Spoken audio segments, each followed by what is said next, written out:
தங்கச்சி இன்னைக்கு தான் உனக்கு வேலைக்கு முதல் நாள். என் முதல்ல கிட்ட கையில கால உளுந்து இந்த வேலையை உனக்கு வாங்கி கொடுத்துருக்கேன். தயவு செய்து அவகிட்ட நல்ல பேர் வாங்குற மாதிரி வேலையை பாரு. அண்ணே அதெல்லாம் நான் பின்னிடுவேன். பண்ணா சரி. ஆமா நீ சாப்பிட்டியா? இல்ல. சரி நீ போய் சாப்பிடு, நான் கடையை பாத்துக்கிறேன். ஏய் கஷ்டமா டைம் அம்மா சாப்பிடுறேன். நீ போய் சாப்பிடு, நான் பாத்துக்கிறேன். பாத்துப்பியா? அப்ப சரி. அப்பா போட்டு போயிட்டு இருக்கு. அதெல்லாம் இங்க இல்லப்பா. ஓகேக்கா. அக்கா gift பேக் என்ன பண்றீங்க? இங்க அதெல்லாம் பண்றது இல்லப்பா, பக்கத்து கடையில பண்ணிக்கோ. பக்கத்து கடையா?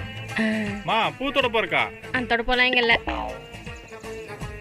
கா பான் பவுடர் இருக்கா? அதெல்லாம் இங்க இல்லப்பா. இல்லையா? பா மா அங்க தானே இருக்கு. யோ இல்லன்றல்ல. எனக்கு தெரியுமா உனக்கு தெரியுமா? போயா வந்துட்டான் ஜோக்கர் கண்ணாடி போட்டு.